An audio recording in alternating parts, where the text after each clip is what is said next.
वही जमानत देने के लिए रिश्वत मांगने के आरोपों के बीच जज का तबादला। दिल्ली हाई कोर्ट ने राउज एवेन्यू कोर्ट के एक स्पेशल जज का तबादला किया।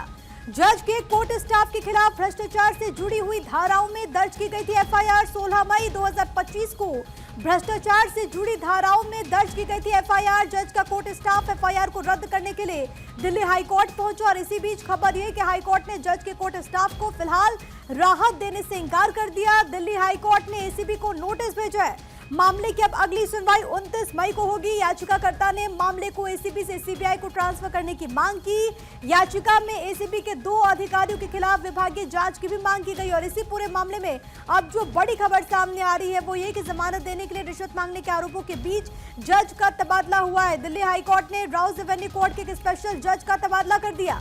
इस वक्त की बड़ी खबर है, दिल्ली हाई कोर्ट की तरफ से राउज एवेन्यू कोर्ट के एक स्पेशल जज का तबादला किया गया है। जज के कोर्ट स्टाफ के खिलाफ भ्रष्टाचार से जुड़ी हुई धाराओं में दरअसल एफआईआर दर्ज हुई थी और इस पूरे मामले में अभी तक जो जानकारी है वो ये कि करप्शन से जुड़ी धाराओं में एफआईआर दर्ज हुई थी। 16 तारीख को दरअसल एफआईआर दर्ज हुई और जज का कोर्ट स्टाफ इसी को रद्द करने के लिए दिल्ली हाई कोर्ट पहुंचा।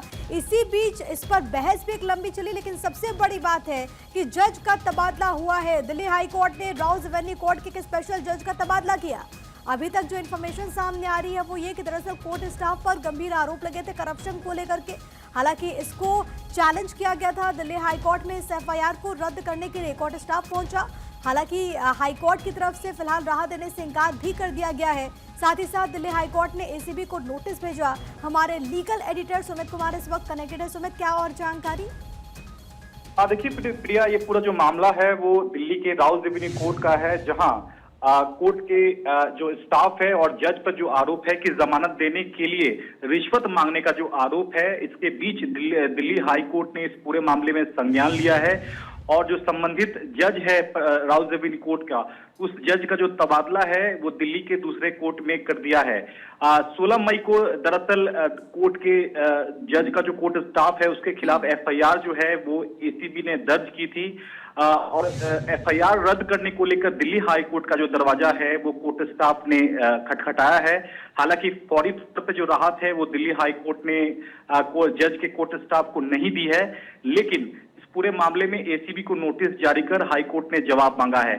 मामले की जो अगली सुनवाई है प्रिया वो 29 मई को होगी और इस पूरे मामले में जो है वो सवाल जो है उठा है कि एक जीएसटी के मामले में करीब करीब 80 लाख जो है वो एक आरोपी के लिए मांगे गए थे और 1-1 करोड़ जो है वो बाकी आरोपियों के लिए मांगे गए थे। यानी कि इस पूरे मामले में 13 आरोपी थे जिनके लिए एक आरोपी के लिए 80-80 लाख रुपए रिश्वत मांगे गए थे और बाकी जितने भी 12 आरोपी थे उनके लिए 1-1 करोड़ रिश्वत मांगने का जो है वो कोर्ट स्टाफ पर आरोप है। लेकिन यहाँ जो दलील है वो कोर्ट स्टाफ की अलग है कि एसीबी जो इस मामले में जो है वो जज से बदला लेने की जो कार्रवाई है वो इस पूरे मामले में कर रही है।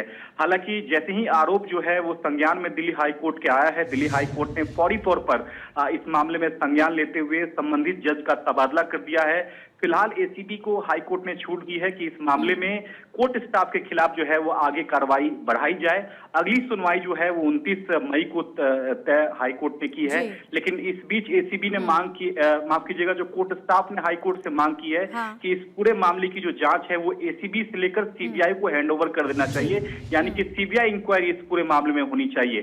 तो अब 29 मई को देखना होगा कि क्या जो एफआईआर रद्द करने की जो मांग है वो कोर्ट स्टाफ जो कर रहा है हाई कोर्ट से, क्या उसे राहत मिलती है या नहीं, ये देखना बेहद अहम होगा। लेकिन एसीबी की जो जांच है उस पर किसी भी तरह की हाई कोर्ट ने रोक नहीं लगाई है प्रिया। तो जो अगली सुनवाई है वो एसीबी को हाई कोर्ट के नोटिस का जो जवाब है वो 29 मई से पहले देना होगा और मामले की अगली सुनवाई हाई कोर्ट में 29 मई को तय की है। अब देखना होगा कि रुख क्या होता है कोर्ट का। फिलहाल के लिए बहुत शुक्रिया आपका सुमित, तमाम बातचीत और जानकारी हम तक पहुंचाने के लिए।